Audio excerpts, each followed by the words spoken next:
Cek. Pagi. Pagi. Assalamualaikum warahmatullahi wabarakatuh. Waalaikumsalam warahmatullahi wabarakatuh. Alhamdulillah, kita di hari ini sudah memasuki hari kedua ya, di hari Rabu tanggal 26 Juni 2024. Mohon izin saya sampaikan kembali untuk rangkaian agenda yang akan kita laksanakan selama satu hari ini. Yang pertama ada perkenalan kebun nama dan pengelolaan demo plot ya oleh Mas Eva. Yang kedua ada praktek identifikasi dan penanganan hama penyakit dari Ira ya. Terus nanti dilanjut ada setelah isoma ya, ada nursery dan praktek tinjauan lapangan untuk pengelolaan nursery dan penanaman lada oleh Faisal. Selanjutnya ada pengenalan manajemen nutrisi tanaman lada dan cara melakukan monitoring tanah untuk agroforest itu dari Puput dan Bang Zul. Terus selanjutnya yang terakhir ada praktek pengelolaan pasca panen yang akan disampaikan oleh Sylvia. Baik, mengawali hari ini kita akan buka dengan baca basmalah bersama-sama. Bismillahirrahmanirrahim. Oke, untuk pemateri alhamdulillah sudah hadir di tengah-tengah kita. Ya, tanpa berlama-lama langsung saja kita serahkan ya untuk acara yang pertama yaitu perkenalan kebun namang dan pengelolaan demo plot pada Mas Evan dan Pak. Saya persilakan. Ya, Mas. Boleh geser. Ya. Tek. Tes. Mas colok dulu.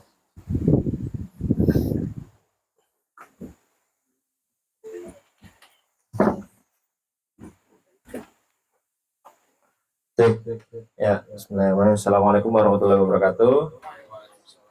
Selamat pagi teman-teman. Terima kasih banyak atas kehadirannya. Kali ini saya mau sedikit menjelaskan, memperkenalkan bagaimana agroforest demo plot di Bangkai ini beroperasi dan aktivitas sehari-hari yang dilakukan di sini. Gitu kan. Jadi yang pertama mungkin dari gambaran luas. Awalnya memang di agroforest demo plot di Bangkai ini kita plotkan di satu titik, Nawatani plot. Kemudian sering berjalan waktu, kita coba kembangkan beberapa plot lain yang juga punya tujuannya masing-masing untuk mendukung si proyek ini.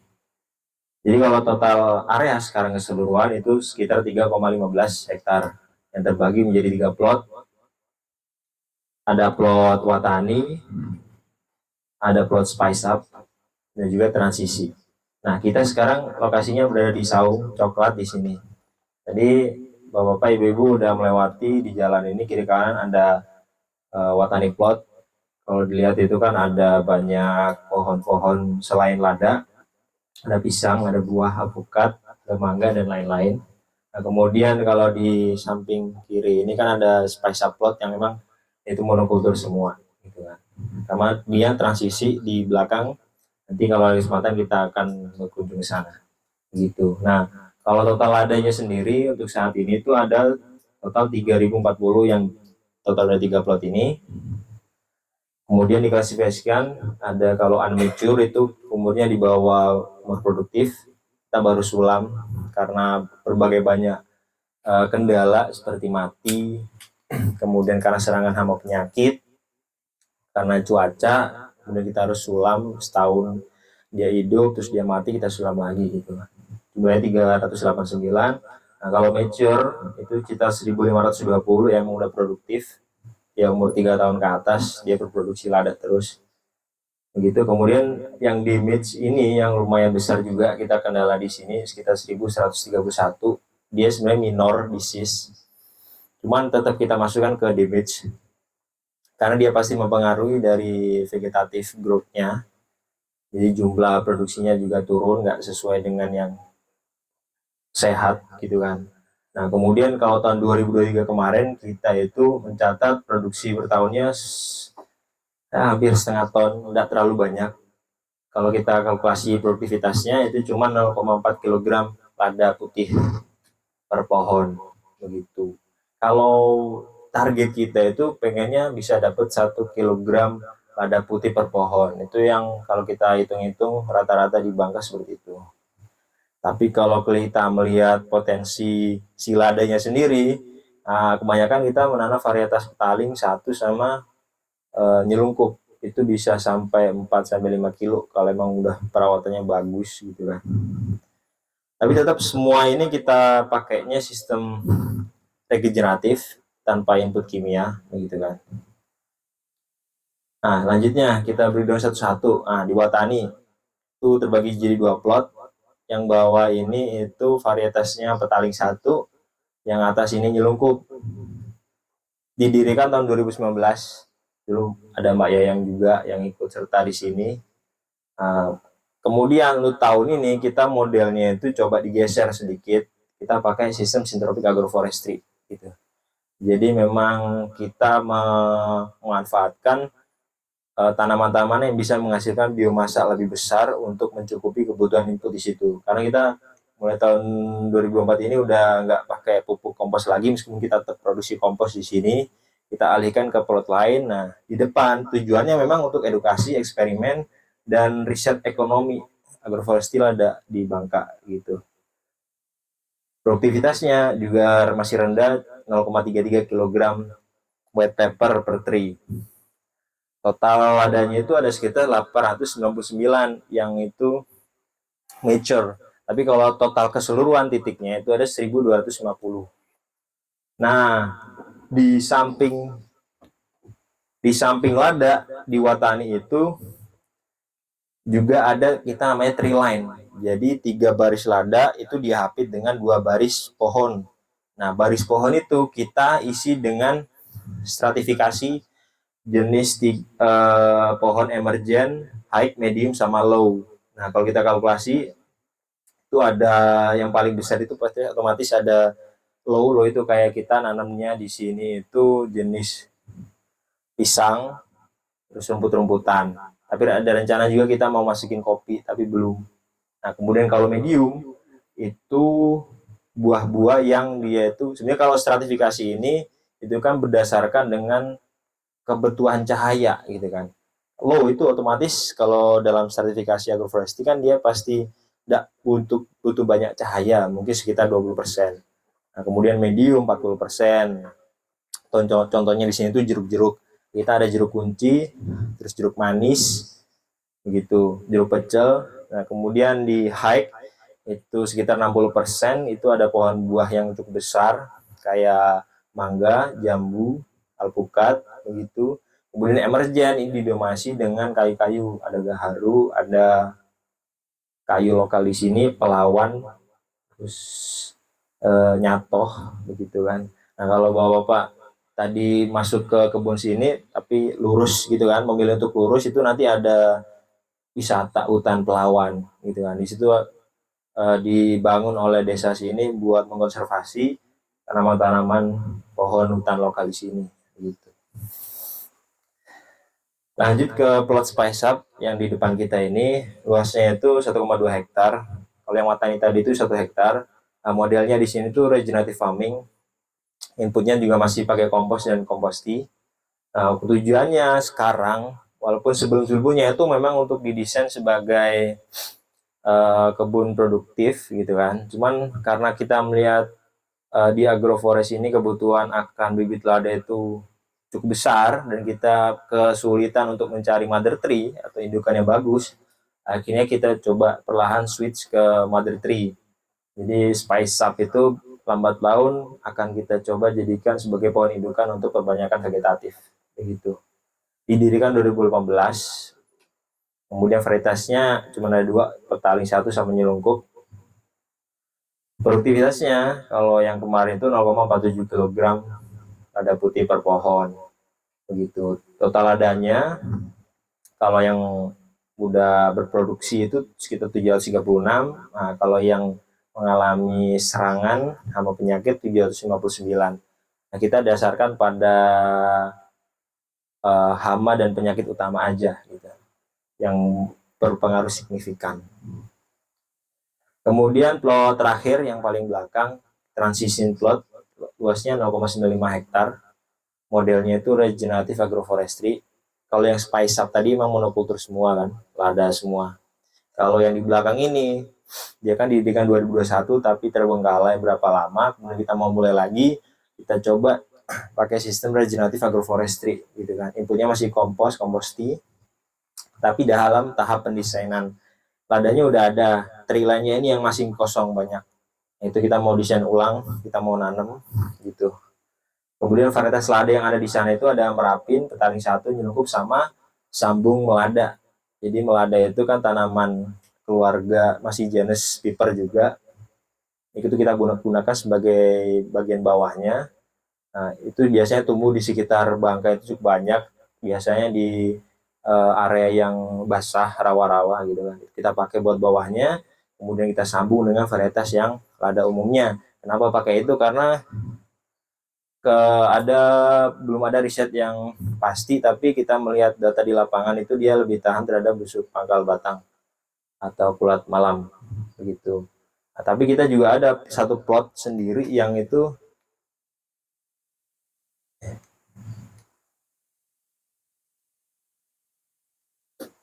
itu isinya melada semua, yang di atasnya spy biasanya transition. Nah, di sini tuh isinya semua sambungan melada.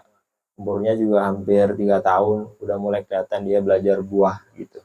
Nah, kemudian kalau di transition, productivity-nya itu kita masih belum bisa ambil karena masih baru belajar. Total plants-nya sekarang itu yang kelihatan udah mulai berbuah itu 358 begitu. Dari total 488. Nah, kemudian ini adalah rangkuman aktivitas yang kita lakukan dalam setahun. Kita coba bagi manajerialnya mulai dari lada. Ada kita aktivitas pengikatan dan pemangkasan di lada. Kalau kemarin jelaskan sama Abah Ihsan itu ketika lada ditanam, berapa bulan kemudian kita harus pangkas, berapa bulan kemudian kita harus pangkas lagi. Nah, ketika dia udah established, itu juga harus ada pemangkasan. Gitu kan, untuk memicu pembungaan yang lebih banyak. Kita lakukan 2 kali di bulan Januari sampai Desember. Kemudian kita juga ada survei kesehatan tanaman, itu kita lakukan 4 bulan sekali. Ada beberapa parameter yang kita tentukan di situ. Nanti kita akan belajar. Kemudian setelah itu ada manajemen untuk pembibitan. Jadi kan kita juga harus perlu menyediakan bibit untuk menyulam lada-lada yang mati karena banyak faktor. Jadi kita harus produksi dan maintenance itu biasa kita lakukan di musim yang curah hujannya cukup tinggi. Kemudian aktivitas penanaman juga kita pilih di awal sama akhir tahun gitu. Kemudian karena kita sebagian besar tajarnya hidup dan gamal kebanyakan, walaupun ada beberapa tajar kita uji cobakan, tetap aja gamal itu memang labor intensif atau butuh banyak tenaga buat memeliharanya. Kemarin kita coba 3 bulan sekali kita pangkas. Karena kalau kita memilih untuk mangkasnya sebelumnya itu kita setahun bisa sekali, bisa 2 kali. Itu batang gamal kan jadi besar, dan ketika mangkasnya itu cuman lumayan sulit karena batangnya itu besar. Terus kemudian kita kemarin sempat mau ngecip gitu kan si kayunya ini biar jadi bahan baku untuk kompos atau buat bahan baku mulsa piringan lada. Cuman karena dipikir-pikir lagi kayaknya memang kita coba 3-4 bulan sekali kita pangkas. Nah, hasil pangkasannya itu nanti kita pakai buat musa atau buat bahan baku kompos gitu. Nah, kalau di Watani memang kita nerapin slash and mulch. Jadi tajar gamal ada lada, kita pangkas, kemudian langsung kita taruh di piringan ladanya begitu. Kemudian ada tree line management. Jadi aktivitas di agroforestry kebanyakan ini adalah pruning sama mulching gitu kan. Untuk menggantikan biomasa yang hilang di situ. Bahan organik. Kemudian untuk weed managementnya kita biarin beberapa bulan, kemudian kita potong rumputnya. Ada juga kita mencoba beberapa cover crop, tapi persentase keberhasilannya itu lumayan rendah. Saya nggak tahu kenapa. Kita masih terus riset, cari tanaman yang cocok buat dimasukin ke dalam plot ini. Kita pernah coba pintoy, pernah coba pedelia, bayam Brazil. Terus kemudian kita mau rencana nyobain orok-orok gitu kan. Masih terus kita berproses riset. Kemudian untuk manajemen tanahnya, kalau ya di sini tuh kita ada aplikasi inputnya itu mengandalkan kompos sama komposti. Kompostinya itu dibuat sama Tanah Hara, Deca Andi, sama Bang Zul. Begitu. Kemudian kita juga lakukan monitoring kesehatan tanah, itu dilakukan setahun sekali. Parameter biologi, kimia, sama fisika. Nah, kemudian di pasca panennya, kita mulai panen itu sekitar Juli sampai dengan Januari perkiraan. Kendalanya juga di sini adalah ketika musim hujannya tidak pasti, kalau ini musim kemarau tapi masih ada hujan, itu buahnya itu nggak matang serentak gitu kan. Jadi harus kita panen sekarang, kita nunggu 2 minggu lagi panen lagi gitu terusnya. Harusnya kan bisa langsung serentak sebulan, 2 bulan, 3 bulan itu langsung panen selesai. Kasus kemarin itu sampai bulan Januari Februari 2004 ini kita masih ada buah yang ada di pohon, itu kita harus cut karena udah mulai pembungaan kan, pengisian pembungaan itu. Jadi karena dia masih hijau, kita petik aja, kita jadiin lada hitam gitu. Seperti itu. Lanjut. Nah, ini manajemen ladanya. Kalau lebih spesifik itu kita kan pangkas tunas yang bercabang, gantung, sulur cacing. Kemudian kita membersihkan piringan lada, kita mengikat kembali sulur panjat lada ke tajarnya. Kemudian kita lakukan monitoring kesehatan tanaman setiap 4 bulan, dan kita mengaplikasikan pestisida nabati dari jadam sulfur. Nah, itu biasanya racikan dari Candi.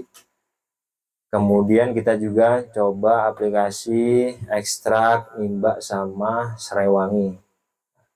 Tidak terlalu banyak di sini, tapi kita ada stok satu plot di samping greenhouse, itu ada akar wangi sama serai wangi yang kita pakai buat bahan baku pestisida nabati. Itu cukup ampuh. Kemarin tahun lalu itu ada mahasiswa ITERA penelitian baru selesai seminar hasil kemarin, dia menjelaskan bahwasanya ketika campuran nimba dan serai wangi 250 gram dicampur dengan 1 liter air, kemudian disemprotkan pada buah lada yang dia lagi pengisian dan juga mau hampir matang, itu bisa menekan hama penghisap buah atau Dacinus piperis. Itu lumayan cukup menurunkan produksi. Gejalanya itu seperti yang di gambar paling kanan itu kan, jadi semua keriput gitu. Seperti itu. Nah, ini beberapa parameter kesehatan tanaman yang kita amati, mulai dari Brix level. Di Brix level ini idenya dari Gilme. Gilme itu kan salah satu konsultan agroforestry di Vestagen. Dia datang ke sini, kemudian transfer knowledge bahwasanya Brix itu bisa jadi acuan yang paling sederhana buat tahu bagaimana kondisi tanaman itu. Nggak cuma lada, tapi tanaman yang lain juga. Nah, kita coba standarisasi, ada pengklasifikasian bahwasanya ketika angka 3-7 itu kategorinya adalah rendah gitu kan. Ketika angka 16-20 itu kategorinya bagus. Angka ini bisa spesifik di lada, bisa spesifik di tanaman lain. Nggak bisa kita pakai 16-20 itu di pakcoy. Itu mungkin dia kandungan sukrosnya itu lebih tinggi gitu kan. Nah, hubungannya itu adalah ketika tanaman mengalami gangguan dari hama penyakit, dia akan hama penyakit ini akan mengambil sukrosa atau glukos yang ada di jaringan tanaman sehingga menurunkan kadar Brix di tanaman itu. Begitu. Hipotesisnya seperti itu.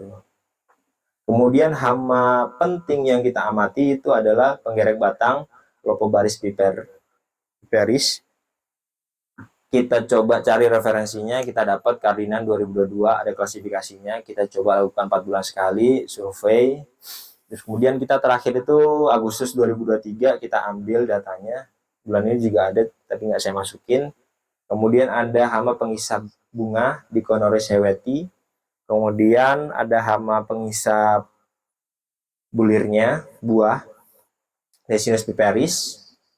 Kemudian untuk penyakit pentingnya itu ada busuk pangkal batang, Phytophthora capsicum, ada kardil, penyebabnya 2 virus, PYMV sama CMV, sama ada penyakit kuning yang patogennya itu disebabkan oleh nematoda dan fusarium. Nah, kalau kita melihat di Bangka sendiri, kalau kita ke petani, yang paling sering ditemukan adalah penyakit kuning dan busuk pangkal batang. Hama sendiri, kalau di petani kita tanya, gimana Pak kalau hama serangannya di sini?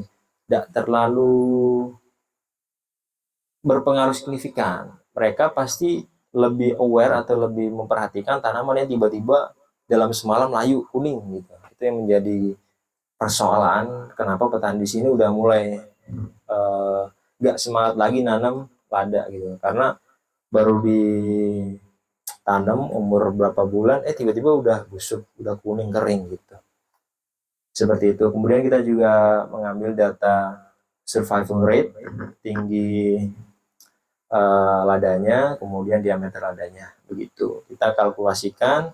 Kemarin Agustus 2023 itu ketemu asesmennya 92,5, cukup bagus gitu. Seperti itu. Lanjut. Nah, untuk nursery sendiri itu kita mencoba untuk produksi bibit lada pakai metode 1-2 ruas gitu kan, langsung tancap ke polybag begitu. Ada banyak sekali metode, mulai dari metode panjang ruasnya 7-5. Kita coba pakai metode yang cepat ini karena kita ada keperluan penting untuk bibit ke petani gitu kan. Kemudian kita juga mencoba melibatkan petani yang tergabung dalam Spice Up Namang untuk aktivitas di situ. Begitu. Nah, kemudian untuk sapetri atau tajarnya kita menggunakan gamal, mentui, simpur, dadap, sama juluk antu. Juluk antu ini cukup baru, kita ambil dari Bangka Selatan.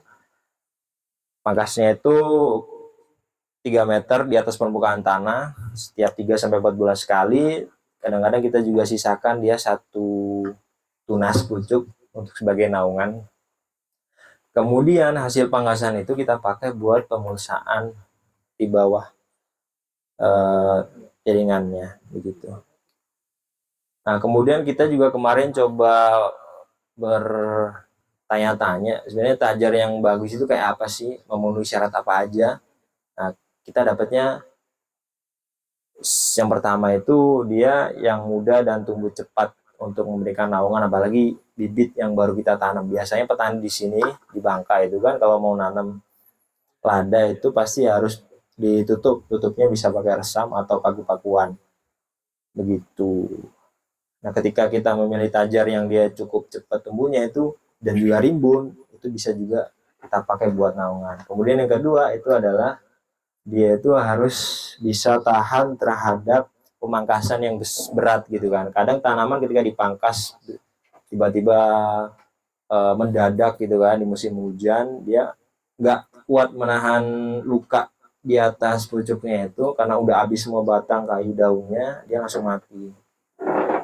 Tapi gamal, kemudian mentui sama juluk antu itu nggak dipangkas sih, tapi dia tumbuhnya itu lurus dan produktivitas biomasa itu rendah. Tapi kalau gamal itu emang sangat-sangat tahan kalau kita pruning pangkas yang berat atau pollarding gitu. Nah, kemudian yang ketiga itu adalah tidak berkompetisi dengan tanaman lada untuk nutrisinya. Kalau saya cermati, saya memang baru di dunia perladaan, tapi saya mencermati kebanyakan tajar hidup yang dipakai di sini itu adalah berasal dari stek gitu kan. Umumnya ketika tanaman itu di stek, akar yang dihasilkan atau dibentuk itu kan bukan akar tunggang, tapi akar serabut. Nah, ketika akar serabut itu udah berumur lama, 1-2 tahun, itu pasti akan bersinggungan dengan tanaman akar lada di situ kan. Dibandingkan dengan kita menyemai tajar itu dengan dari biji, itu pasti akarnya tunjang ke bawah. Posisinya kalau kita potong tanah itu kan akar lada itu pasti nggak terlalu dalam, pasti di atas di bawah mungkin sekitar 10-15 cm di atas, di bawah permukaan tanah. Nah, kemudian kalau akar gamal ini dari serabut dari stek bukan dari biji, akarnya itu seringkali kita temukan masih di sekitar rhizosfer silada gitu kan, bersinggungan. Itu mungkin kalau bagi saya sendiri hipotesisnya yaitu punya dampak terhadap pengaturan nutrisi di rhizosfer itu. Dibandingkan kalau kita melihat Tajar, kalau saya berkunjung ke petani-petani tradisional di Bangka Selatan, tajarnya itu memang dari hidup dan dia dari biji, itu akarnya itu tunjang ke bawah dalam gitu kan. Dan tidak terlalu berpengaruh terhadap penyerapan nutrisi si ladanya. Kalau saya amati seperti itu. Mas Evan, Ya, berarti kalau gamal dari biji akan tunjang gitu? betul, betul. Oh, bukan emang tipe pohonnya ada yang tunjang, ada yang serabut ya? Memang tipe pohon itu ada tunjang, ada serabut. Tapi ketika pohon dia itu emang tunjang dari biji, ketika kita stek, seluruh stek itu pasti akan serabut gitu. Saya mencermatinya seperti itu. Dan dia kalau serabut itu pasti rentan sama angin. Udah roboh. Di sini udah beberapa kali tajar itu miring, ladanya juga ikut miring gitu kan. Kalau kita mau investasi, umumnya ya kita harus memikirkan jangka panjang. Kalau di awal kita pakai bibitnya dari biji, itu akan lebih bagus ketimbang kita pakai tajar dari stek. Kalau menurut saya pribadi ya, itu yang kami coba pikirkan gimana pendekatan ke petani itu untuk menanam tajar dari biji, karena investasi jangka panjang. Walaupun memang dari stek itu banyak kelebihannya, kalau mulai dari mudah didapat, cepat tumbuh, segala macamnya. Begitu. Kemudian yang keempat itu tidak menjadi tempat inangnya hama dan penyakit. Gitu. Sejauh ini dari tajar yang kita pilih di sini tuh tidak mengundang hama penyakit utama di lada begitu. Kemudian yang kelima itu tadi sistem perakarnya itu dalam dan tidak memproduksi senyawa alelopatik yang bisa mempengaruhi lada itu sendiri. Kemudian apa namanya, batang, permukaan batangnya itu kasar dan kuat sebagai panjatan. Kalau apa ya, licin, tajar apa yang batangnya licin? Randu. Randu, katuk ya, itu kan kita juga coba di sini yang ada duri-durinya itu. Cuman ketika dirambatin lada itu seringkali lepas, harus diikat manual. Gitu. Jadi ketika tajarnya itu punya permukaan yang kasar, itu bisa membantu untuk pelekatan. Kemudian yang ketujuh itu ini apa? Punya nilai jual ketika siklus lada itu udah selesai. Mungkin pohon-pohon kayu yang punya umurnya panjang gitu, ketika ladanya udah selesai 15 tahun masih ada tajarnya kita bisa optimalkan untuk kayu atau segala macamnya. Nah, kemudian ini kita di kebun ini coba daftar ngelis tajar apa aja sih yang udah potensial. Tapi yang baru kita pakai, kita tanam di sini itu baru jeruk antu, pule, simpur, dadap, gamal, mentui. Nah, yang lainnya ini masih belum kita coba. Nah, kalau yang foto ini itu kan tajar yang ada di Bangka Selatan pakai jeruk antu yang sampai 11 meter. Begitu. Kemudian manajemen tree line di Watani itu terdiri dari beberapa emergen tadi. Aktivitasnya kebanyakan memangkas kita mangkas pisang, itu terutama biomasa yang sangat penting buat tutupan di tree line-nya. Kita pangkas, kita letakkan langsung di situ. Kita juga mencoba untuk menanam beberapa biomass plant seperti pisang, gamal, kaliandra, Mexican sunflower, sama napier grass, rumput gajah di kiri kanan tree line itu. Nah, ini desain kasar dari Syntropic Agroforestry yang kita coba mau bangun. Utamanya itu kita fokusnya ke biomass plant. BP itu adalah black pepper. Kemudian kalau yang baris nomor 2 sama 10 ini adalah tree line. Nah, masing-masing tree line itu diapat dengan biomass plant gitu. Nah, tree-nya sendiri itu kita desain setiap antara emergen, high sama medium itu diisi dengan tanaman low strata begitu. Dan kalau arahnya itu kita coba desain tree line ini barisnya itu tidak searah dengan timur ke barat gitu kan. Kalau Watani itu kan masih dia desainnya itu di sini itu adalah timur, di sini barat. Kalau saya pelajari ya dari Syntropic Agroforestry itu, ketika matahari itu terbit dari timur di sini, kemudian dia berjalan ke sini, itu akan menyebabkan penutupan, karena kita kan desainnya sangat rapat gitu kan. Yang pasti yang tumbuhnya itu atau mendapatkan kekurangan cahaya itu pasti yang ada di tengah-tengah ini gitu kan. Seperti itu. Jadi kita coba geser timur ke baratnya ke sini, yang ternaung itu pasti yang di ruas antara tree line atau cash crop ini begitu. Nah, kemudian ini konsorsium dari Sintropik tadi yang kita coba ingin masukkan ke dalam desain. Kalau emergen itu kita yang udah ada di Watani itu ada gaharu, kelapa, mawani, nimba, nyato, pelawan, pete, pinang, bilutung gitu kan. Kemudian di hike ini ada pohon alpukat, duku, durian, jawa biji, jawa lalala gitu kan. Kemudian di medium ada juga jeruk tapi didominasi juga dengan pisang-pisangan begitu. Kemudian di low kita maksimalkan juga dengan pisang juga kopi, coba kaliandra begitu. Biomass blendnya kita pilih rumput gajah atau membasa grass seperti itu. Memang kalau dibandingkan dengan pemaparan Pak Waris kemarin yang sangat-sangat sederhana gitu kan, agroforestry-nya itu sangat cocok buat petani. Tapi karena Watani ini, plot ini kan didesain buat riset, ya kita coba rumitkan gitu kan. Kita maksimalkan setiap ruang itu ditempati dengan tanaman dengan strata yang sesuai begitu. Tapi kalau kita mau ke petani, kita pasti sederhanakan juga karena nggak mungkin petani akan nanam segini banyaknya dalam satu lahan. Bakalan repot ngurusnya. Kita juga mengalami di situ, di sini ketika pemangkasan itu sangat-sangat repot begitu. Tapi kita harus terus mencari celahnya gimana begitu. Karena suatu saat si Watani ini harus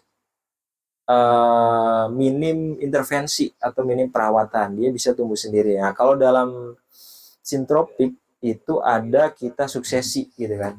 Kalau kita sebelumnya ada lahan dia masih kosong, gitu kita mau tanam.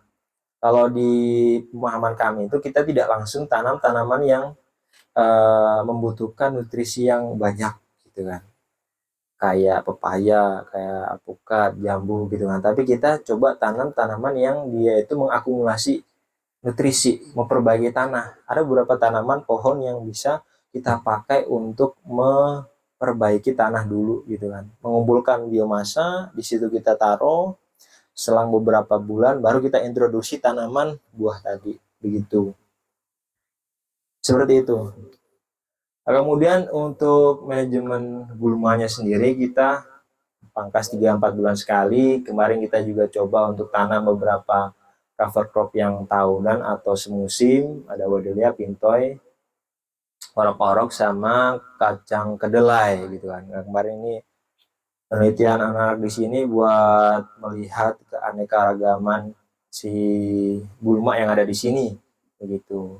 Akan kalau saya amati akan tampak berbeda gitu kan. Kalau di sini kebanyakan didominasi dengan rumput yang seperti bilah pisau.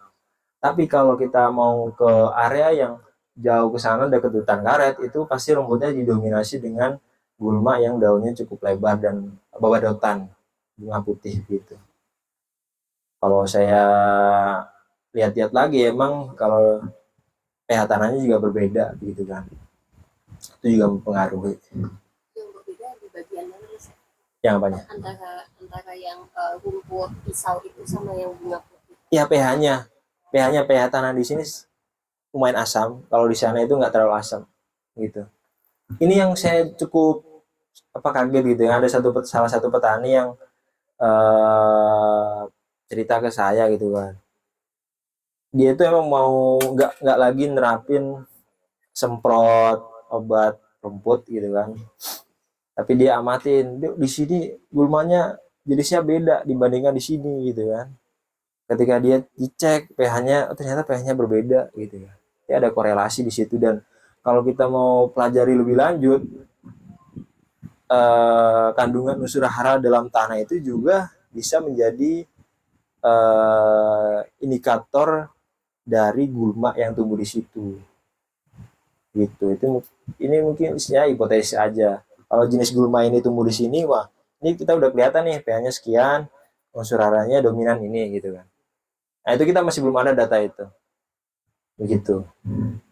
Itu bisa kita pakai buat teknologi cepat praktis untuk kita tahu landscape di lahan. Lanjut, untuk manajemen tanahnya itu kita aplikasi komposnya itu 2 kali dalam setahun. Kemudian ada composting 4 kali dalam setahun. Kemudian kita lakukan pengecekan tadi, fisik, biologi, sama kimia. Nah, untuk biokompos sendiri kita produksi dari tanah hara itu, kemudian kemarin dicek kandungannya, dapatnya C organik sekian, P-nya sekian, kadar airnya sekian, dan totalnya sekian gitu. Kalau dipadankan dengan standarisasi, saya belum ada ini sih gambaran ya, karena ini yang ngurusnya Bang Zul ya. Kalau Candi ada ini nggak informasi? Belum ada ya. Oh ya udah. Ini yang kita selalu produksi di sini dan kita coba bagikan ke petani. Gitu. Kemudian ini adalah parameter kesehatan tanah yang kita coba amati. Terakhir tahun 2023 sama tahun 2024 itu cuman kimianya. Kalau fisika itu ada uji infiltrasi sama penetrasi gitu. Kalau biologi kita cuma 2, perhitungan jumlah cacing sama rasio cendawan sama bakteri. Di sini kita ada fasilitas lab kecil untuk mengamati biologi sama fisika tanah. Kalau kimia kita memang masih, kecuali pH, kita masih cari partner dari luar untuk menguji si kandungannya itu. Kemarin dari Bogor itu yang ya setahun sekali kita invest 3 titik ini buat uji kimianya, ya lumayan. Kemudian pasca panennya, tadi panennya itu sekitar Juli sampai Januari. Tahap-tahapannya mungkin Bapak di sini udah paham semua kan. Kita petik matangnya, kemudian kita rendam dalam air, kita dalam drum, nanti kita ada praktek sore plus aerator selama 10 hari. Habis itu kita keluarin, kita gosok di nampan untuk memisahkan kulit dan bijinya, ini cuci, baru kita keringkan di solar dome. Tadi kan lewat di kiri jalan ada solar dome. 4 hari, 3 hari tergantung cuaca. Habis itu kita seleksi buat penggradingan si lada putih. Nah, selain lada, karena kita juga nanam buah-buah yang lain, yang tahun ini itu kita kebanyakan dibanjiri dengan pisang, rambutan, terus apalagi, alpukat belum. Kemarin itu udah berbunga, terus habis itu gugur.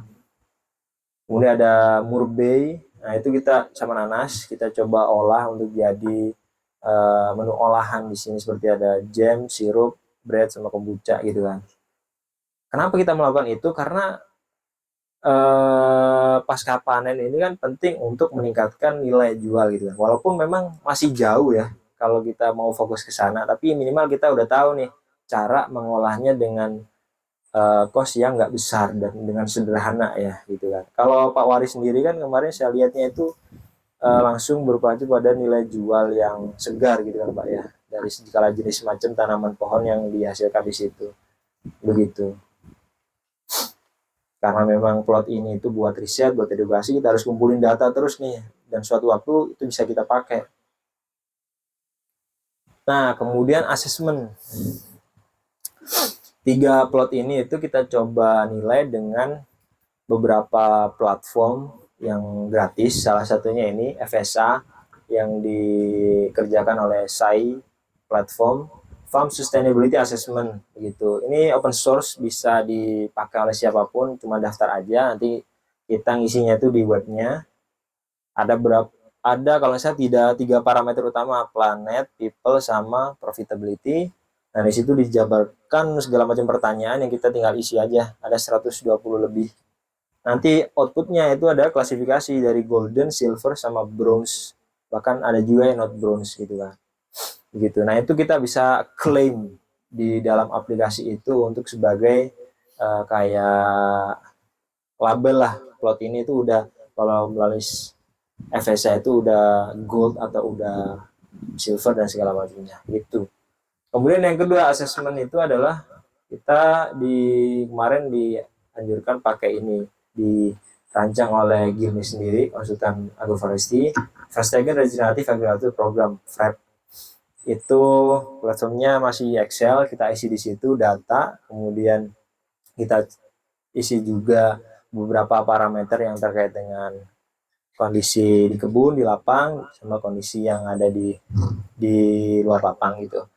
Open source outputnya itu persentase dari 0% sampai 100% seperti itu. Demikian dari saya. Silakan kalau ada yang ingin saya kembalikan lagi ke moderator. Terima kasih. Saya tutup sebentar. Assalamualaikum warahmatullahi wabarakatuh. Ya, tambah semangat. Kita kasih aplaus dulu buat Bapak. Oke, baik Bapak dan Ibu semuanya, alhamdulillah ya, udah disampaikan bagaimana kondisi kebun kita ya, termasuk misalkan tadi positioning kebun kita ada di mana gitu ya. Tentunya mungkin dari rekan-rekan ya di momen sharing session ini banyak pertanyaan yang kita buka sesi diskusi ya, masih banyak waktu sesi diskusinya gitu. Maka silakan bagi bapak-bapak dari Budian, Mbak Yayang ataupun misalkan dari teman-teman yang lain ada yang mau ditanyakan, jangan sungkan, silakan ditanyakan. Ya, sedikit koreksi mungkin buat tadi bapak-bapak yang mau terhubung dengan wifi kita. Ini tuh iya ya. Oh iya. Pak Priyo, silakan Pak. Baik, terima kasih atas waktunya. Pertama, saya ingin nanya terkait dengan tadi pengambilan untuk plan health monitoring gitu ya. Jadi ada sekitar tadi kan ribuan tanaman di sini. Ini untuk pengambilan plan health monitoringnya, persentasenya itu diambil berdasarkan sampling atau keseluruhan populasi dihitung gitu ya. Kemudian yang kedua, tadi itu kan monitoring sebagian besar dilakukan 4 bulan sekali gitu ya. Ada nggak ya consideration why we are choosing 4 months gitu. Kemudian yang di bagian replanting itu juga tadi disampaikan ketika kita bikin di nursery, kemudian kita polybag, ditanam, nanti ditanamnya pada saat wet season gitu ya. Nah kalau misalkan imperial region condition kita mau tanam di dry season gitu, tapi kita tetap siram secara intensif, kita pakai itu memungkinkan juga gitu. Terus sama di nursery-nya boleh diinformasikan kira-kira ukuran polybag yang efektif itu ukuran berapa gitu, apakah yang kecil, yang gede atau yang sedang gitu. Kemudian yang terakhir itu terkait dengan manajemen hasilnya. Jadi ketika sudah dikelola di sini, hasilnya itu dikemanakan? Maksudnya dikemanakan, apakah kembali ke company, ataukah ke pengelola, ataukah bagi hasil, atau bagaimana sistem pengelolaannya gitu sih. Mungkin itu bisa jadi model juga bagi kita HRNS, karena kita lagi coba bangun yang fully ini sama HRNS untuk kopi sih, tapi kita kasih. Mau ditampung dulu atau langsung jawab? Langsung jawab supaya gak lupa ya. Iya. Silakan Mas Iwan. Udah lupa ini. Nah, yang pertama itu soil health ya. Yang plan health monitoring. Plan health monitoring ya. Kita datanya itu nggak semua kita satu-satu, kita sampling ada 5 titik diagonal.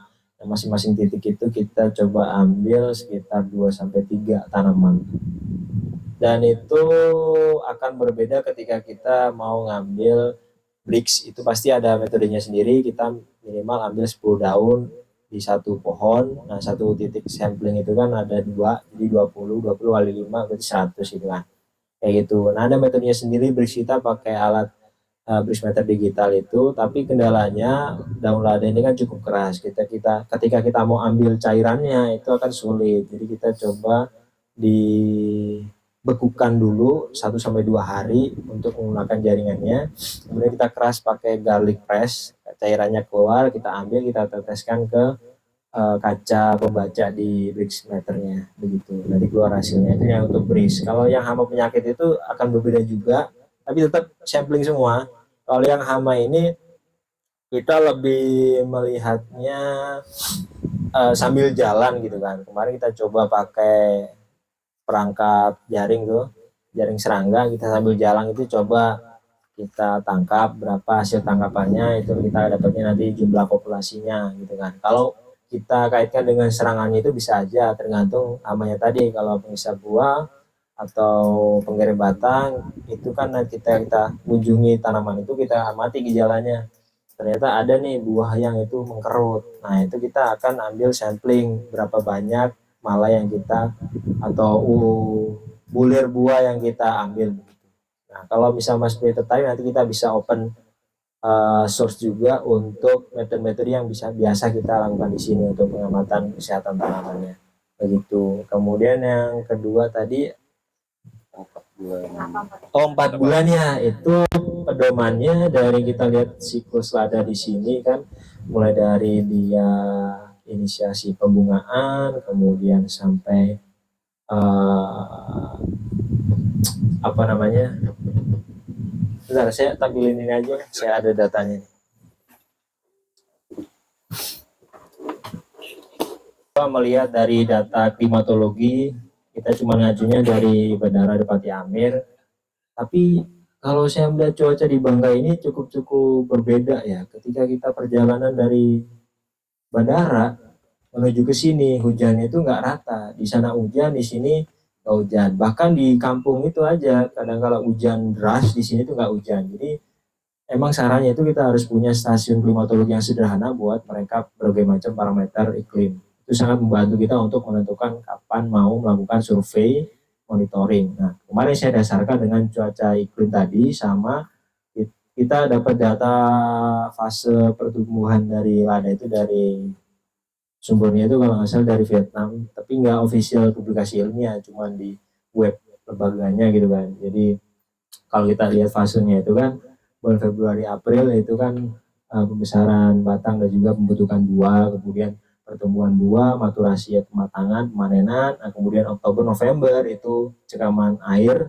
atau udah musim kering, kemudian ketika ada hujan baru itu kelihatan banget kemarin November itu tiba-tiba langsung berbunga semua gitu kan. Kemudian Desember itu pembentukan batang dan bunga. Nah, dasarnya itu kita coba pakai sebagai acuan untuk menentukan kita 4 bulan sekali itu bisa mengcover semua fase ini, karena tiap-tiap fase ini penyakit hamanya itu berbeda-beda. Kalau dia maturasi harvesting, otomatis hama yang paling dominan itu adalah penghisap buah. Kalau kita fase Desember, November itu hama yang dominan pasti penghisap bunga gitu. Seperti itu, kita coba 4 bulan sekali untuk bisa mengcover semuanya. Seperti itu. Kemudian yang terakhir itu apa? Masih banyak ukuran polybag. Ukuran polybag ya nursery. Standarnya di petani Bangka itu pakai polybag yang 15 kali 7,5 cm. Itu ya kecil, dia 2 ruas, 3 ruas. Itu tanahnya komposisinya biasa tanah, kompos, pasir. Gitu. Iya, betul. Kemarin itu ada petani di daerah mana, Chan, di sana tuh? Bukan yang di sana, Mas Amin. Mana? Sana tuh mana? Ke arah Terus. Nah, di situ ada petani pembibit, itu modelnya seperti itu, polybag. Dia jual kisaran 5 sampai 10 ribu, tergantung varietasnya. Kalau di selatan itu masih tradisional banget, pakai sulur panjang 5 sampai 7 ruas, di harga dengan 10.000 ke atas itu. Seperti itu kalau polybag. Kalau di sini pakai melada juga kan? Iya, kita ada nanam melada di plot belakang. Kalau jual, Di dalam polybag juga ya. iya ada juga. Itu kalau untuk meladanya berapa bulan? Ukurannya itu lebih besar. Karena kan dia besar kan ya Pak. Betul, lebih besar. Kita tanam dulu meladanya. Kalau nanti meladanya udah cukup besar baru disambung. Kalau agak besar Pak polybagnya. Betul. Ini yang tadi dimaksud untuk yang kalau stek 1 ruas. Mungkin melada yang kayak 15-20 gitu kali. Ya. Bisa segitu. Sawah. Melada. Cuman kalau melada itu ini belum terbukti secara ilmiah juga. Kadang sampai 3 tahun ke atas itu akan mengalami peretakan di bagian sambungannya, crack. Ada beberapa di belakang itu kita lihat tuh udah 3 tahun ke atas kok udah kering, padahal yang lainnya itu enggak. Oh, ternyata kita lihat udah pecah sambungannya begitu. Seperti itu. Walaupun memang ada yang masih bagus gitu. Berarti kan banyak faktor yang pengaruh. Gitu. Manajemen hasil panen. Manajemen hasil panen ya. Di sini memang kita tetap menghitung ekonominya berapa, kita ngasih input berapa, dari tenaga kerjanya berapa, kemudian hasil yang kita dapatkan itu berapa, emang sih kita juga ada merekap finansial cash flow-nya, tapi sejauh ini yang dihasilkan dari kebun ini itu ngalirnya ke komunitas kita. Kebun ini sebetulnya kan di bawah Yayasan Askara Cakrawala Askara Nusantara gitu kan. Yang hubungannya sama Chan apa? Apa ya? Hubungannya sama Chan? Itu non profit. Non profitnya Chan lah ya. Yayasan Askara ini punya kebun di sini, punya komunitas di sini. Kita kemarin coba adopsi CSA, Community Supported Agriculture gitu kan. Hasil yang di sini diolah oleh yayasan, kemudian disebarkan ke anggota komunitas kita. Nah, anggota komunitas kita itu ada iuran. Kalau nggak salah kemarin itu 50.000 sebulan. Nah, dengan iuran itu mereka bisa mengakses segala macam produksi makanan yang ada di sini, makanan minuman yang ada di sini gitu. Mas Evan, Iya. jadi kan misalnya kebun ini produksi ya, kita punya datanya kan, kalau misalnya pisang panen sekian, lada panen sekian, misalnya katakanlah bulan ini kita dapat income, misalnya kita dapat income bulan ini sekitar 1 juta katakanlah, ini example aja. Berarti itu nggak diputar lagi untuk misalnya manajemen kebun, misalnya untuk membayar labor atau misalnya membeli bahan untuk composting misalnya, atau beli misalnya untuk pesnap gitu, misalnya harus beli sulfur atau yang lainnya gitu. Berarti masuk ke yayasan itu tadi tapi nggak diputar lagi untuk keperluan kebun, atau pertama diputerin dulu untuk keperluan kebun, baru nanti kalau misalnya ada surplus dikasih ke community. Ya, kalau sejauh ini memang kita nggak ngarahnya itu nggak ke profit itu ya, mau benar-benar kita buat riset, mendukung riset itu ya, dana dari yayasan tadi itu kan disokong sama ada proyek ini. Kita nggak puterin lagi buat meng-hire pekerja, buat meng-hire segala macamnya gitu kan. Yang saya obrolkan jangka pendeknya sama Pak Tami, entah jangka panjang gimana, intinya tidak terlalu banyak melibatkan mata uang di situ perputarannya gitu kan, tapi basis komunitas seperti itu.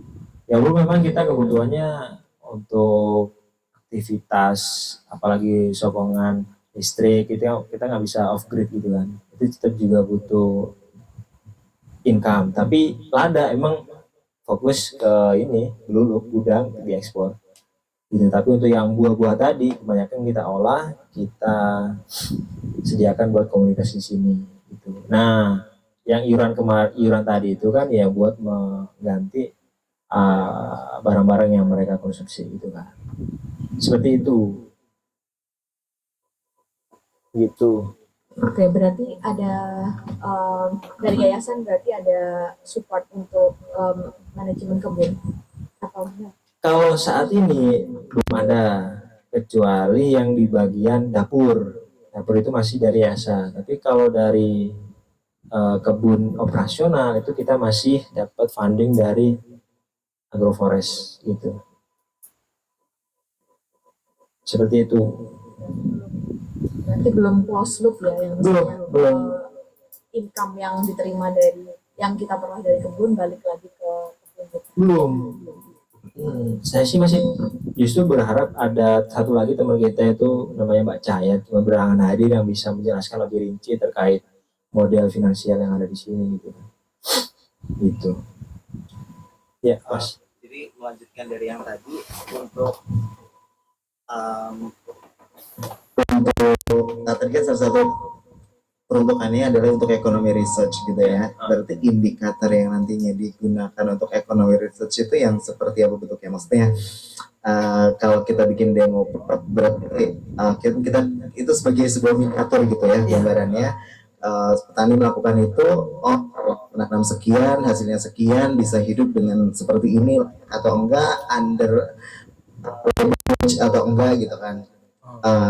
Jadi maksudnya indikator dalam melakukan ekonomi research-nya itu seperti apa ya? Sama karena bentuknya tadi ada yang agroforestry gitu ya. Dalam mendesainnya di sini, terutamanya untuk panennya gitu ya, karena kan diharapkan ketika kita melakukan agroforestry kita juga maunya setiap kali kita kebun kita membawa hasil gitu ya. Kalau sederhananya kita di Opus Selatan. Kalau di sini tuh seperti apa untuk penjadwalan kalender musimnya gitu kali ya? Iya betul betul. Ya kalau indikator tadi ekonominya itu kemarin kita ngobrol sama Percaya itu kita coba satu lahan, satu plot agroforestry yang seluas 1 hektar itu dikelola oleh 1 orang gitu kan. Nanti yang kita coba mendekati ke situ dengan kita atur dari pengerjaannya. Kalau kita mengadopsi agroforestry apalagi yang strobing itu dengan cuman 1 orang beraktivitas itu apakah cukup gitu kan? Sejauh ini yang kita coba lakukan masih bisa terkelola begitu kan. 1 orang itu kita tempatkan di situ. Karena aktivitasnya itu tidak terlalu banyak kan.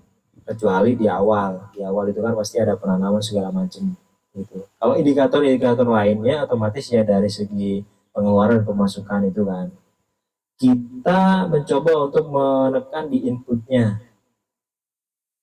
Kayak pembelian kompos segala macam. Kalau di sini kan kita udah bisa mengkonservasi input dari dalam aja, itu bisa menekan dari sisi budget pengeluarannya. Cuman kalau yang tenaga kerja itu kita masih keluarin di situ buat 1 orang labor di 1 plot itu. Seperti itu indikatornya. Saya nggak bisa menjelaskan lebih rinci karena saya juga masih belajar di bab itu kan. Saya belum selesai. Tapi yang penting kalau saya lihat neraca keuangan di demo plot ini memang kadangkala sesuai musim gitu kan. Kalau yang kalender musim, kadang kalau bulan Juli, Agustus sampai akhir tahun itu kita bisa surplus dari lada yang kita kirim ke Bandung untuk diproses ke Stegen gitu kan.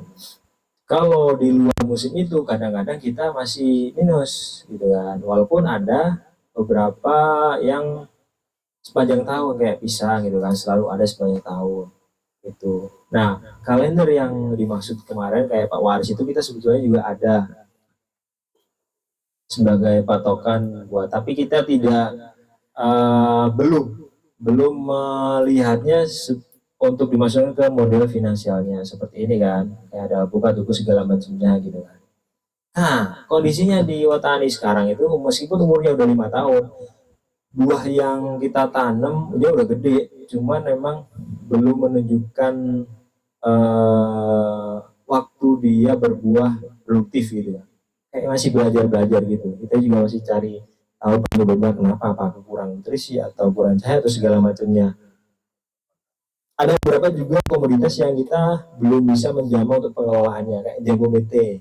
Kita ada beberapa pohon titik di Watani itu banyak panen kemarin.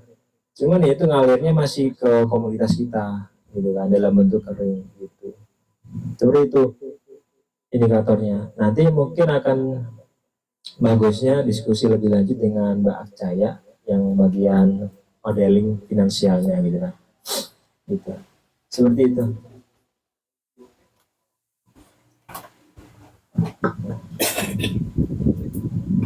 Baik. Ada lagi? Oh iya, Mas Ri.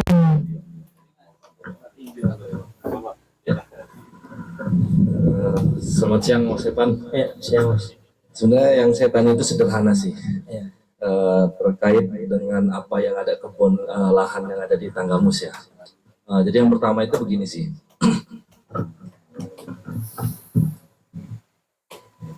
Tadi saya juga sempat mendengar kalau belum ada riset lebih jauh tentang mengenai malada yang distek sama lada nih. Nah, karena kondisinya ini saya ingin nanya sih yang diaplikasikan di sini ini seperti apa gitu kan. Ketika misalkan menangani kasus di mana busuk pangkal batang itu yang biasa kita kenal ya istilahnya kuning lah bahasanya itu kan seperti jamur yang tidak kasat mata, yang kasat mata lah dari petani karena petani juga nggak bisa ngatasin itu karena nggak terlihat gitu Mas. Jadi apakah malada di sambung lada itu menjadi salah satu alternatif jalan keluar dan solusi petani untuk terus budidaya lada Mas? Itu yang pertama. Yang kedua itu lebih ke pengelolaan kompos padat sih Mas. Di sini nggak menggunakan cair ya Mas ya? Padat, cair. Pada cair. Nah, ya itu tadi nanti saya juga ingin tahu lebih detail secara detailnya sih. Jadi pengaplikasian kompos yang padat maupun cair karena petani agak susah untuk diarah ke arah yang ke sana. gitu kan. Jadi gimana cara implementasi dan pengaplikasiannya supaya kami yang di lapangan lebih dapat nih feel-nya tentang materi itu, terus kayak cara pengaplikasiannya itu seperti apa. Gitu sih Mas. Oke, terima kasih Mas. Ya, untuk melada itu saya tidak tahu betul asal muasalnya. Mungkin nanti akan ditambahkan sama Abah Iksan atau teman-teman yang lain. Intinya kalau saya ngobrol sama petani, melada itu emang sekarang lagi jadi hype. Semua orang lagi nyari nih. Harga lada naik, meskipun sekarang udah turun. Bibit apa yang bagus buat mengantisipasi penyakit kuning?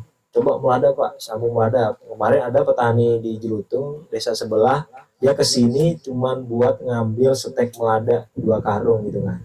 Dia ambil, dibawa ke sana, dia bibitin, dia sambung sendiri sama ngajak teman-teman petani yang lain. Mereka itu masih dalam satu petani yang di Spice Up nama gitu kan.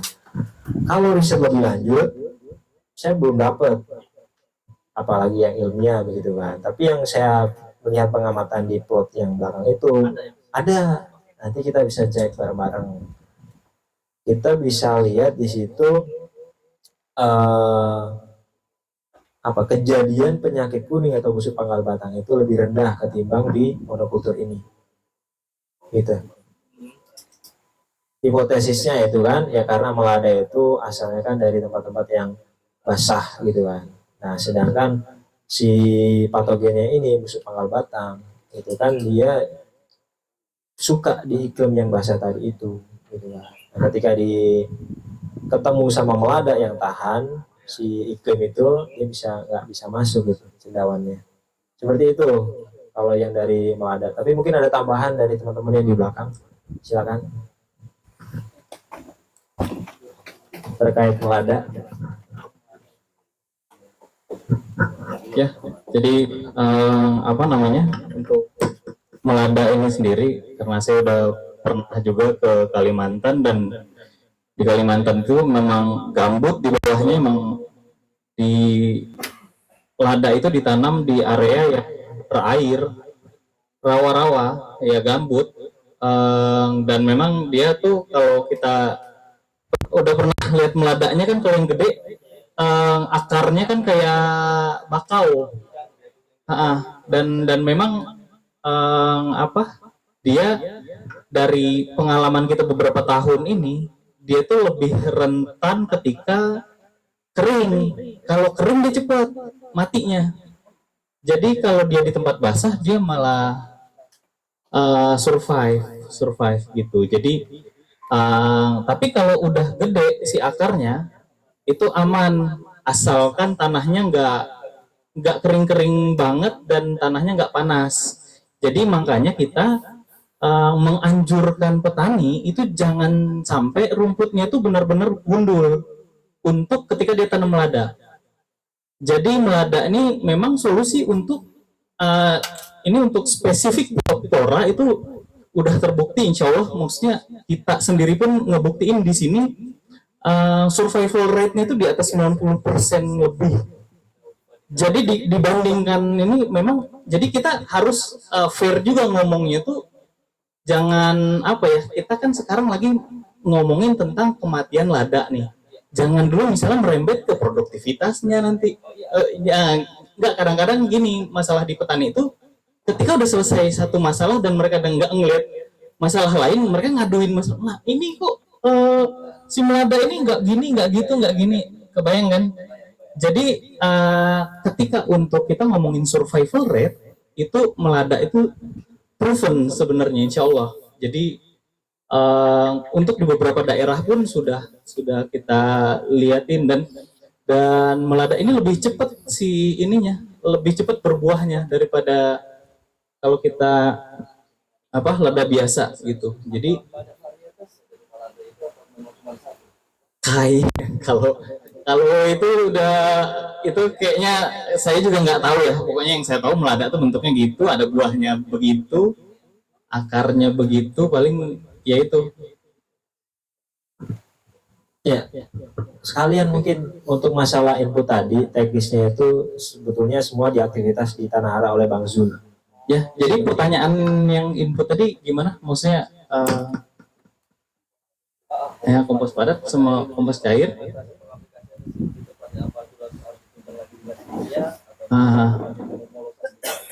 Oke. Kita nanti bahas. Harus sabar mas. Sabar dulu, nggak boleh di Benar. Iya. Dijelasin gitu ya. Oke. Jadi bikin penasaran ya. Oke, baik. Bapak dan Ibu semuanya.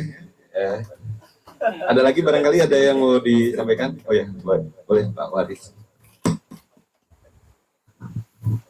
Selamat siang Pak. Jadi ada beberapa hal yang coba saya sampaikan di sini. Sebenarnya yang ingin saya tanyakan adalah cara pengendalian HPT-nya Pak di Demoblok yang sudah dilakukan seperti apa, seperti itu ya.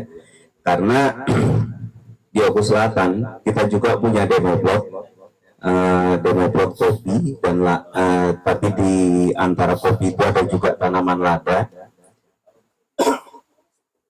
Itu kita coba kemarin pengendalian HPT-nya, terutama untuk penghisap buah. Kalau di sana mungkin bisa disebut walang sangit, terus kepik dan lain sebagainya. Itu kita menggunakan asap cair, Pak, teman-teman. Jadi kita coba produksi asap cair dan kita aplikasikan di kebun dengan aplikasi per 2 minggu 1 kali. Ya, dengan dosis 5 mm 5 cc per liter air, dan itu sepertinya lumayan efektif untuk mengusir hama penggerek penghisap buah. Itu yang sudah kita lakukan. Tapi kan riset kita cuma riset ya kita saja yang melakukan. Jadi riset itu kita lakukan sendiri dengan petani. Nanti per 2 bulan kita lihat hasilnya seperti apa. Itu saja. Tapi dari kasat mata yang kita lakukan,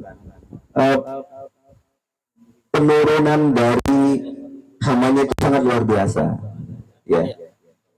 Karena sifat asap cair itu kan tidak membunuh, tapi dia mengusir. Ya. Jadi kita cuma mengusir hama-hama itu supaya dia tidak beraktivitas di sekitar Demoblok. Seperti itu. Nah, apakah itu juga dilakukan di sini seperti itu? Ya, terima kasih. Ya, terima kasih Pak Waris. Untuk pengendalian hama seperti penghisap buah di kami itu, kemarin kita mencoba untuk menyemprotkan ekstrak mimba sama ekstrak serewangi. Itu dilakukan oleh mahasiswa yang pernah magang di sini. Gitu kan. Dia ambil konsentrasi 15% campuran dari keduanya, dilancarkan dengan air, disemprotkan ke buahnya pada pagi hari gitu. Karena kita melihat aktivitas si hama ini itu kan ketika pagi sama sore itu aktif mencari makan, siang itu dia bersembunyi di bawah pohon. Kita aplikasikan di buahnya tadi gitu kan. Kemudian kita ambil datanya sebelum dan sesudah aplikasi selama 1 bulan. Hasilnya menunjukkan konsentrasi yang 15% itu di parameter jumlah populasi hama itu menurun drastis ketimbang kontrol begitu. Itu juga jadi landasan awal kita untuk melakukan upaya pengendalian hama penyakit di sini. Walaupun memang masih banyak sekali yang bisa dieksplor di sini. Nah, kita masih baru di situ, Pak. Kemudian saya pengen mengomentari tadi yang asap cair itu pakai bahan apa, Pak? Kelapa. Kalau yang kita pakai itu ada 3 jenis bahan. Yang pertama pakai tempurung kelapa, yang kedua pakai dedak kopi, yang ketiga pakai dedak padi. Nah. Jadi ada tiga bahan yang kita coba. Yang paling efektif dia adalah campuran antara tempurung kelapa dengan dedak kopi. Itu yang paling efektif. Seperti itu. Iya, kalau boleh saya cerita, saya dulu juga penelitiannya asap cair kelapa. Tapi saya campur dengan bakteri untuk pengendalian layu di pisang. Saya juga jadi berpikir apakah bisa nih kita pengendalian busuk pangkal batang juga pakai aplikasi asap cair tadi, gitu kan? Kita juga di sini ada produksi trichoderma. Ya walaupun memang kita tidak ambil sendiri di alam, tapi kita masih ngambil di balai, kita perbanyak di sini, kita aplikasikan. Saya jadi berpikir kalau misalkan kita pakai asap cair, yaitu dari tempurung kelapa, kita komunikasikan dengan mikroba, dengan konsentrasi yang tidak toksik. Kalau saya penelitian dulu itu dapatnya 3 cc per 1 liter, Pak. Itu dia tidak mempengaruhi kehidupan si mikroba, malah justru dia meningkatkan pertumbuhan si mikroba baiknya tadi. Kita aplikasikan, kelihatan menurunkan kejadian layu bakteri di pisang. Layu bakteri itu kalau orang-orang Jawa bilangnya ini apa? Muntaber, Pak. Kalau kita potong kelihatan ada darah di situ. Seperti itu. Itu mungkin ya, saya dapat inspirasi juga buat aplikasi itu. Terima kasih Pak Aris. Iya. Nah, habis ini kita akan belajar identifikasi hama dan juga aktivitas pengendaliannya sama Yuvira nanti. Enggak apa-apa, silakan, masih ada waktu kan? Masih ada. Pokoknya keluar-keluar ya mau megang mic udah mau belajar Ya, makasih. Ini menarik gitu ya. Kalau saya lihat gitu. Ini kalau yang di kebun ini ada beberapa konsep gitu. Ya. Ya, ada yang dia modelnya campuran dengan tanaman yang ini sama yang monokultur gitu ya. Nah, ada nggak yang misalnya dia kayak implementasi dari si petani itu, melihat model kebunnya seperti apa gitu. Terus bagaimana sih respon si petani gitu ngelihat, misalnya nih ya seperti gambaran gitu, ada nggak kebunnya si petani gitu kan? Petani kita kan nggak mungkin dia monokultur gitu ya. Atau memang di Bangka ini modelnya dia monokultur gitu, lada aja gitu. Atau dicampur dengan jenis tanaman. Kalau di tempat kita kan ada kopi, ada pepaya gitu kan. Tapi apakah kebun yang di sini sudah mengimplementasikan bentuk itu seperti bentuk petani gitu, kebun petani gitu mungkin. Ya juga gimana apa namanya produksinya gitu, hasilnya. Karena kita sama-sama tahu kan kalau dia sistemnya monokultur artinya tingkat serangan hama itu mungkin lebih besar ya, mungkin ya. Nah, mungkin saja. Oke, terima kasih Pak. Ya, ini mungkin akan lebih jelas nanti dijelaskan oleh Bang Zul atau Abang Iksan ya. Ini mengikuti proyek sebelumnya gitu kan. Sebelum agroforest ini kan ada beberapa proyek yang dijalankan oleh PT Chan, MUTN pemodalan finansial, terus ada lagi sebelumnya itu agroforest Watani ya, agroforestry. Nah, itu mungkin desainnya lebih lanjut penjelasannya Bang Zul mungkin bisa. Ya, jadi untuk model petani di sini itu ke agroforestry yang di Lampung, jangan dibayangkan sama gitu ya. Jadi memang kalau kebun tuh ya untuk kebun lada biasanya jadi kita ada beberapa tipe petani yang dia tuh, dan mostly kalau misalnya lada itu monokultur, jadi nggak ada diisi yang lain-lain itu. Nanti mungkin kita bisa jalan-jalan ke petani juga. Tapi ada juga yang petani itu tipis-tipis, misalnya kalau ladanya baru tanam, dia tanam keladi, tanam cabai, tanam pokoknya horti, itu ada beberapa. Terus juga ada yang memang dia tuh sistemnya kayak di Lampung, agroforestry itu juga ada. Jadi tanam nangka, cempeda, biasanya di sini durian. Ya, jadi tapi memang mostly kenapa juga banyak di sini yang kayak gagal panen, habis itunya itu karena memang monokultur.